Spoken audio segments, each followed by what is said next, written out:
ಕಾರಾಗೃಹ ಇಲಾಖೆಯಲ್ಲಿ ಅಕ್ರಮಗಳ ಸುಧಾರಣೆಗೆ ಮಹತ್ವದ ಹೆಜ್ಜೆ ಇಡಲಾಗಿದೆ. ಕಾರಾಗೃಹದಲ್ಲಿನ ಅಕ್ರಮವನ್ನು ಸಂಪೂರ್ಣವಾಗಿ ಕಂಟ್ರೋಲ್ ಮಾಡೋಕೆ ಡಿಜಿ ಅಲೋಕ್ ಕುಮಾರ್ ಮುಂದಾಗಿದ್ದಾರೆ. ರಾಜ್ಯದ ಎಲ್ಲಾ ಜೈಲುಗಳಲ್ಲಿ ನಾರ್ಕೋಟಿಕ್ಸ್ ತಪಾಸಣೆಗೆ ಸೂಚನೆ ಕೊಡಲಾಗಿದೆ. ಗಾಂಜಾ ಹಾಗೂ ಡ್ರಗ್ಸ್ ತಡೆಗಟ್ಟೋಕೆ ಹಾಗೂ ಬಳಕೆದಾರರ ಪತ್ತೆಗೆ ಸಜಾಬಂದಿ ಹಾಗೂ ವಿಚಾರಣಾ ಕೈದಿಗಳನ್ನ ಲಿಸ್ಟ್ ಮಾಡಿಕೊಂಡು ಟೆಸ್ಟ್ ಮಾಡಿ ತಪಾಸಣೆಗೆ ಸೂಚನೆ ಕೊಡಲಾಗಿದೆ. ಈ ಮೂಲಕ ಜೈಲಲ್ಲಿದ್ದುಕೊಂಡೇ ಗಾಂಜಾ ಸೇವನೆ ಮಾಡಿದವರನ್ನ ಪತ್ತೆ ಮಾಡಿ ಕ್ರಮ ಕೈಗೊಳ್ಳಲಿದ್ದಾರೆ. ಒಂದು ವೇಳೆ ಮಾದಕ ವಸ್ತು ಸೇವನೆ ಪಾಸಿಟಿವ್ ಕಂಡು ಬಂದರೆ ಎಫ್ಐಆರ್ ದಾಖಲಾಗುತ್ತೆ.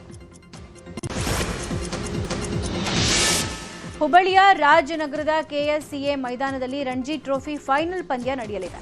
ಇವತ್ತು ಬೆಳಗ್ಗೆ ಕರ್ನಾಟಕ ಮತ್ತು ಜಮ್ಮು ಕಾಶ್ಮೀರ ತಂಡಗಳ ನಡುವೆ ಫೈನಲ್ ಟೆಸ್ಟ್ ಪಂದ್ಯ ಆರಂಭಗೊಳ್ಳಲಿದೆ.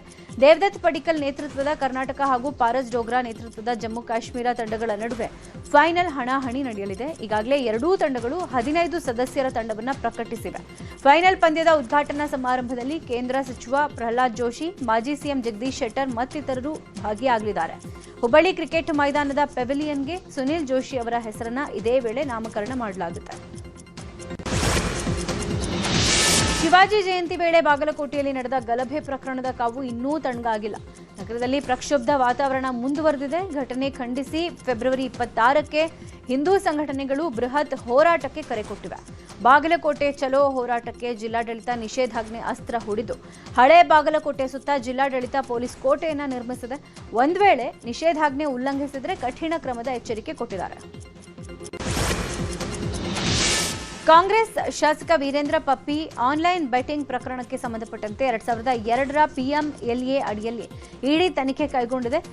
ಆನ್ಲೈನ್ ಬೆಟ್ಟಿಂಗ್ ಆಪ್ಗಳಿಂದ ಸಾರ್ವಜನಿಕರಿಗೆ ವಂಚನೆ ಮಾಡಿದ್ದು ವಿದೇಶಿ ಸಂಸ್ಥೆಗಳು ವರ್ಚುವಲ್ ಡಿಜಿಟಲ್ ಮ್ಯೂಯಲ್ ಖಾತೆಗಳು ವಿದೇಶಿ ಸಂಸ್ಥೆಗಳ ಮುಖಾಂತರ ಅಕ್ರಮವಾಗಿ ಹಣ ವರ್ಗಾವಣೆ ಮಾಡಿರುವುದು ದೃಢವಾಗಿದೆ. ಹೀಗಾಗಿ ಪಪ್ಪಿ ವಿರುದ್ಧ ದೂರು ದಾಖಲಾಗಿದ್ದು 60ಕ್ಕೂ ಹೆಚ್ಚು ಸ್ಥಳಗಳಲ್ಲಿ ಪಿಎಂಎಲ್ಎ ಅಡಿ ಶೋಧ ಮಾಡಲಾಗ್ತಾ ಇದೆ. 320 ಕೋಟಿಗೂ ಹೆಚ್ಚು ಮೌಲ್ಯದ ಆಸ್ತಿ ಜಪ್ತಿ ಮಾಡಲಾಗಿದೆ.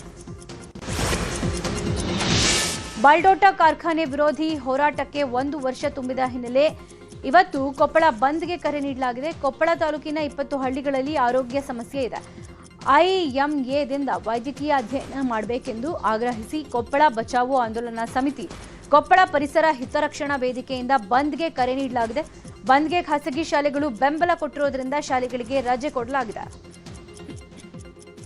ಇನ್ನು ಕಾರ್ಖಾನೆಗಳ ವಿಸ್ತರಣೆ ವಿರೋಧಿಸಿ ಕೊಪ್ಪಳ ಭಾಗ್ಯನಗರ ಬಂದ್ಗೆ ಕರೆ ಕೊಟ್ಟಿರುವ ಹಿನ್ನೆಲೆ ಕೊಪ್ಪಳ ವಿಶ್ವವಿದ್ಯಾಲಯ ಪರೀಕ್ಷೆಯನ್ನ ಮುಂದೂಡಿದೆ. ಅರ್ಥಶಾಸ್ತ್ರ, ಇಂಗ್ಲಿಷ್, ಇತಿಹಾಸ, ಪತ್ರಿಕೋದ್ಯಮ, ಕನ್ನಡ, ರಾಜ್ಯಶಾಸ್ತ್ರ, ಸಮಾಜಶಾಸ್ತ್ರ ಪರೀಕ್ಷೆಗಳನ್ನು ಮುಂದೂಡಿ ವಿಶ್ವವಿದ್ಯಾಲಯ ಮೌಲ್ಯಮಾಪನ ಕುಲಸಚಿವರು ಆದೇಶ ಹೊರಡಿಸಿದ್ದಾರೆ. ಕೋಲಾರ ನಗರದ ಮೆಕ್ಕೆ ಸರ್ಕಲ್ನಲ್ಲಿ ವ್ಯಕ್ತಿಯೊಬ್ಬ ಕಂಠಪೂರ್ತಿ ಕುಡಿದು ತೂರಾಡಿದ್ದಾನೆ. ಸಿಗ್ನಲ್ನಲ್ಲಿ ಕೆಲ ಹೊತ್ತು ವಾಹನ ಸವಾರರಿಗೆ ಸನ್ನೆ ಮಾಡಿದ್ದು ಪೊಲೀಸ್ ಚೌಕಿಯಲ್ಲಿ ಸಿಬ್ಬಂದಿ ಇಲ್ಲದಾಗ ಈ ಘಟನೆ ನಡೆದಿದೆ. ಇನ್ನು ಕುಡುಕನ ಅವಾಂತರದ ದೃಶ್ಯಗಳು ಸೋಷಿಯಲ್ ಮೀಡಿಯಾದಲ್ಲಿ ವೈರಲ್ ಆಗಿವೆ. ಬೆಳಗಾವಿ ಜಿಲ್ಲೆಯ ರಾಯಭಾಗ ಚಿಕ್ಕೋಡಿ ತಾಲೂಕಿನ ಹಲವೆಡೆಗಳಲ್ಲಿ ಮಳೆ ಅಬ್ಬರ ಶುರುವಾಗಿದ್ದು ಸುಮಾರು 1 ಗಂಟೆ ಕಾಲ ಮಳೆ ಸುರಿದಿದೆ. ವರ್ಷದ ಮೊದಲ ಮಳೆಗೆ ರೈತರು ಸಂತಸಗೊಂಡಿದ್ದಾರೆ. ಕಳೆದ 15 ದಿನಗಳಿಂದ ಬಿಸಿಲಿನ ತಾಪ ಹೆಚ್ಚಾಗಿದೆ. ಬಿಸಿ ವಾತಾವರಣ ನಿರ್ಮಾಣ ಆಗಿದೆ. ಕಾವೇರಿದ ಭೂಮಿಗೆ ಮಳೆರಾಯ ತಂಪೆರೆದಿದ್ದಾನೆ. ವಿಜಯಪುರದಲ್ಲೂ ವರ್ಷದ ಮೊದಲ ಮಳೆಯಾಗಿದೆ. ನಗರಾದ್ಯಂತ ಧಾರಾಕಾರವಾಗಿ ಸುರಿದ ಮಳೆಗೆ ತಗ್ಗು ಪ್ರದೇಶಗಳಿಗೆ ನೀರು ನುಗ್ಗಿದೆ. ಇದರಿಂದ ಸಾರ್ವಜನಿಕರು ಪರದಾಡಿದ್ದು ಮಳೆ ಆರ್ಭಟದಿಂದ ದ್ರಾಕ್ಷಿಣ ಮಾವು, ಒಣಗಿದ ಜೋಳ ಉದುರಿ ಬೀಳೋ ಆತಂಕದಲ್ಲಿ ರೈತರು ಇದ್ದಾರೆ. ಇವತ್ತಿನಿಂದ ಶಿವಮೊಗ್ಗ ಕೋಟೆ ಶ್ರೀ ಮಾರಿಕಾಂಬಾ ಜಾತ್ರೆ ಆರಂಭ ಆಗಿದೆ. ಬೆಳಗ್ಗೆ 5 ಗಂಟೆಗೆ ಗಾಂಧಿ ಬಜಾರ್ನ ತವರು ಮನೆಯಲ್ಲಿ ಸಾಂಪ್ರದಾಯಿಕ ಪೂಜೆಗಳೊಂದಿಗೆ ಜಾತ್ರೆಗೆ ಚಾಲನೆ ಕೊಡಲಾಗಿದೆ. ಇವತ್ತು ರಾತ್ರಿ ಮೆರವಣಿಗೆಯ ಮೂಲಕ ಮಾರಿ ಗದ್ದುಗೆಗೆ ಅಮ್ಮನವರನ್ನ ಪ್ರತಿಷ್ಠಾಪನೆ ಮಾಡಲಾಗುತ್ತೆ. ಇನ್ನು ನಾಳೆ ಬೆಳಗ್ಗೆ 5 ಗಂಟೆಯಿಂದ ಸಾರ್ವಜನಿಕರ ದರ್ಶನಕ್ಕೆ ಅವಕಾಶ ಕಲ್ಪಿಸಲಾಗಿದೆ. ಗಾಂಧಿ ಬಜಾರ್ ಮತ್ತು ಅಮ್ಮನ ಗದ್ದುಗೆ ಎರಡೂ ಸ್ಥಳಗಳಲ್ಲಿಯೂ ಅಮ್ಮನ ದರ್ಶನ ಪಡೆಯೋಕೆ ಲಕ್ಷಾಂತರ ಜನ ಆಗಮಿಸಿರೋದ್ರಿಂದ ಯಾವುದೇ ತೊಂದರೆ ಆಗದಂತೆ ಎಲ್ಲರಿಗೂ ಅಮ್ಮನ ದರ್ಶನ ಪಡೆಯೋಕೆ ಸಕಲ ಸಿದ್ಧತೆ ಮಾಡಲಾಗಿದೆ. ವಿಷ್ಣುಮೂರ್ತಿ ದೈವವು ತುಳುನಾಡು ಮತ್ತು ಕೇರಳದ ಗಡಿ ಭಾಗಗಳಲ್ಲಿ ಆರಾಧಿಸಲ್ಪಡುವ ಅತ್ಯಂತ ಪ್ರಭಾವಶಾಲಿ ವೈಷ್ಣವ ದೈವ. ಇದು ಕೇರಳದ ತೈಯಂ ಸಂಪ್ರದಾಯದಿಂದ ಬಂದಿದ್ದು ಒತ್ತೆಕೋಲ ಎಂಬ ವಿಶೇಷ ಆಚರಣೆಯ ಮೂಲಕ ಬೆಂಕಿಯ ಕೆಂಡದ ಮೇಲೆ ನಡೆಯುವ ದೈವವಾಗಿ ಭಕ್ತರನ್ನ ಆಕರ್ಷಿಸುತ್ತೆ. ದಕ್ಷಿಣ ಕನ್ನಡ ಜಿಲ್ಲೆಯ ಪುತ್ತೂರು ತಾಲೂಕಿನ ಸಂಪ್ಯದ ಉದಯಗಿರಿ ಎಂಬ ಪುಟ್ಟ ಗ್ರಾಮದಲ್ಲಿ ಕಳೆದ 120 ವರ್ಷಗಳಿಂದ ವಿಷ್ಣುಮೂರ್ತಿ ದೈವಕ್ಕೆ ಒತ್ತೆಕೋಲ ಸೇವೆಯನ್ನ ನೀಡ್ತಾ ಬರಲಾಗಿದ್ದು ಮರದ ತುಂಡು ನೀಡಿ ದೈವ ಕೃಪೆಗೆ ಪಾತ್ರರಾಗ್ತಾರೆ.